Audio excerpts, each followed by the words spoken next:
देखिए दोस्तों, आज हम यहाँ पे बात करने वाले हैं थ्योरी ऑफ नेचुरल सिलेक्शन के बारे में।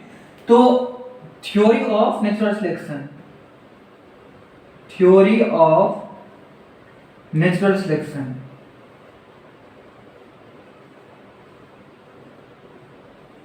ये चीज क्या होता है, इनको हम डार्विनिज्म भी बोलते हैं क्योंकि ये चार्ल्स डार्विन ने इनको दिया था। तो प्रोपोज्ड बाय, यहाँ पे किसने प्रपोज्ड किया था? तो चार्ल्स डार्विन ने प्रपोज्ड किया था। तो प्रपोज्ड बाय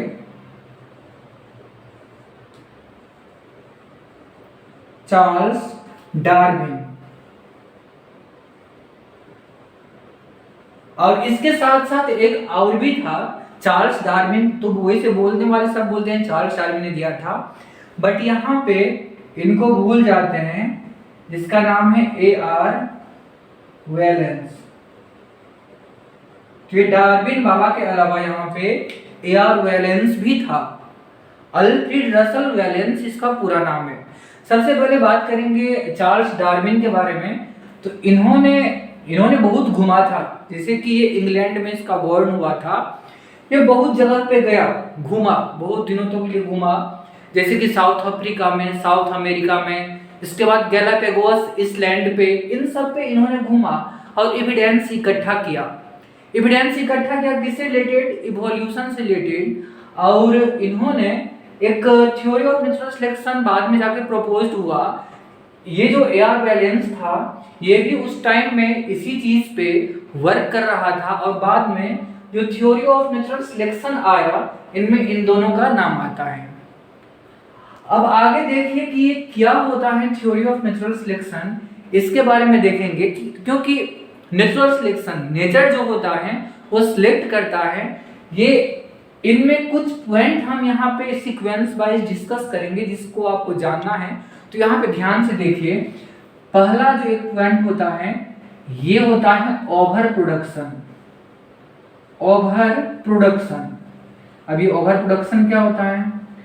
ओवर प्रोडक्शन मतलब क्या हुआ कि कोई भी स्पीसीज अपने नंबर को बढ़ाता है एक ज्योमेट्रिकल रेशियो में, ज्योमेट्रिकल प्रोपोर्शन में। कोई भी स्पीसीज अपने नंबर को बढ़ाता है, जैसे कि 1 से 2, 2 से 4, 4 से 8। ये टेंडेंसी होता है क्योंकि अर्थ पे सरवाइव करने के लिए, अपने आप को यहाँ पे डोमिनेंट बनाने के लिए, एक ज्योमेट्रिकल प्रोपोर्शन में कोई भी स्पीसीज अपने आप टेंडेंसी रखता है अपने आप को इंक्रीज करने का।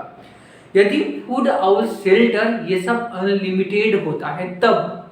बट होता क्या है, किसी भी प्लेस का फूड और शेल्टर जो होता है, चाहे जो उसका जो बेसिक रिक्वायरमेंट होता है, वो फुलफिल हो जाता है बट अनलिमिटेड नहीं होता है। तो यहाँ पे क्या होता है? Struggle for existence. तो देखो बच्चों यहाँ पे कि स्पीसीज में स्ट्रगल होगा। स्पीसीज जो होता है वो अपने आप में स्ट्रगल करते हैं, लड़ते हैं। इसके लिए लड़ते हैं बहुत सारे यहाँ पे बेसिक जो रिक्वायरमेंट होता है, जैसे फूड हुआ, शेल्टर हुआ, ब्रीडिंग हुआ, इन सब के कारण स्पीसीज में स्ट्रगल होता है। अब ये स्ट्रगल भी बहुत सारे टाइप्स के आपको देखने को मिल सकता है, जैसे कि यहाँ पे inter specific struggle. Inter specific struggle, इसका मतलब हुआ अलग अलग स्पीसीज के बीच में स्ट्रगल होना। क्यों स्ट्रगल होना? बहुत सारे रीजन है, जैसे कि फूड हुआ, शेल्टर हुआ, हैबिटेट, इन सब के लिए अलग अलग स्पीसीज में स्ट्रगल होता है। वो एक दूसरे से लड़ते हैं सरवाइव करने के लिए। दूसरा हो सकता है यहाँ पे इंट्रा स्पेसिफिक स्ट्रगल। अब ये क्या होता है? सेम स्पीसीज के बीच में स्ट्रगल होना इंट्रा स्पेसिफिक स्ट्रगल होता है। जैसे कि सेम स्पीसीज में कैसे स्ट्रगल हुआ, क्यों होगा? स्पेस के लिए, फूड के लिए, इन सब के लिए हो सकता है। बट सबसे ज्यादा जो स्ट्रगल होता है ब्रीडिंग के लिए भी होता है, तो ये ब्रीडिंग के लिए, इन सब के लिए स्ट्रगल होता है। तीसरा स्ट्रगल यहाँ पे इन्वायरमेंटल स्ट्रगल।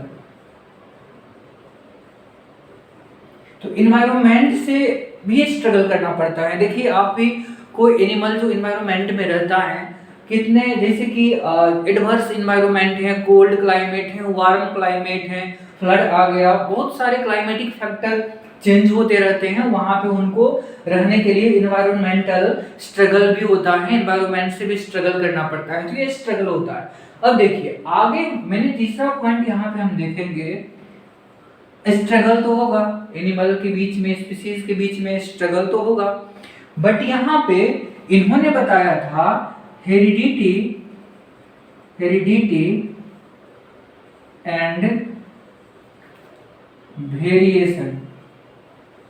अब ये चीज क्या होता है ना कि कुछ स्पीशीज यहाँ पे स्पेशल होता है, स्ट्रगल तो हो रहा है, मान लीजिए एक ग्रुप में एक स्पीशीज है, बहुत सारे मेंबर हैं, स्ट्रगल कर रहे हैं एक दूसरे से, बट इसमें कुछ स्पीशीज के कुछ मेंबर में कहीं ना कहीं ये हेरिडिटी और वेरिएशन उस एनिमल को, उस मेंबर को सरवाइव करने में हेल्पफुल होता है।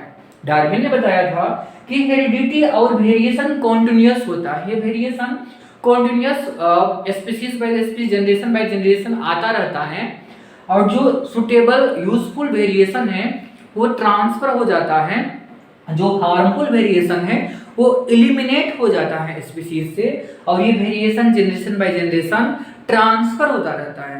तो हेरिडिटी और वेरिएशन, क्योंकि आप जानते हैं कि बहुत सारे वेरिएशन पाया जाता है। आप देखिए एक स्पीशीज में बहुत सारे मेंबर हैं, आप सबको देखिए, आपको कितने सारे डिफरेंट टाइप्स के मेंबर आपको दिखाई पड़ेंगे, इतने सारे इस दुनिया में, इस वर्ल्ड में इतने सारे वेराइटी के स्पीशीज हैं, इतने अलग अलग तरह के स्पीशीज हैं। हेरिडिटी ट्रांसफर जो कैरेक्टर होता है उसको हम बोलते हैं, बाद में डिस्कस करेंगे।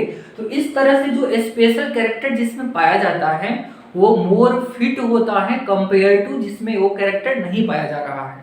ठीक है, आगे हम बात करेंगे यहाँ पे हेरिडिटी वेरिएशन अब हुआ, इसके बाद क्या होता है, जो हेरिडिटी वेरिएशन होगा वो फिट होगा, तो survival of fittest. Heredity variation देखिए, स्ट्रगल फॉर एग्जिस्टेंस जिसमें हेरिडिटी वेरिएशन है, जो फिट है, क्यों फिट है, क्योंकि उसमें कुछ स्पेशल कैरेक्टर हैं, क्यों है, क्योंकि वो वेरिएशन है और वो स्पेशल है, पहले से ही मौजूद है उस स्पीशीज में। तो यहाँ पे जिसमें हेरिडिटी सर्वाइवल ऑफ फिटेस्ट वही हो पाएगा। तो बाद में इन्होंने बताया था सर्वाइवल ऑफ फिटेस्ट,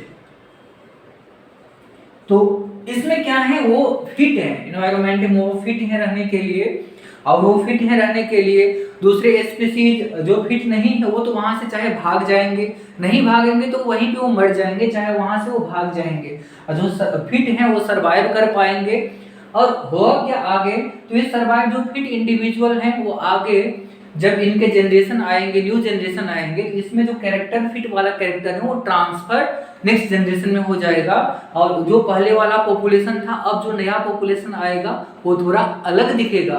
तो इनको हम बोलते हैं आगे जाके क्या हो जाएगा यहाँ पे कि इवोल्यूशन हो जाएगा, आगे जाके क्या हो जाएगा यहाँ पे इवोल्यूशन हो जाएगा। तो evolution of new species, new species का यहाँ पे इवोल्यूशन हो जाएगा। इन्होंने यही बताया था कि न्यू स्पीशीज बनता कैसे है, तो बनता इस तरह से है by the theory of natural selection.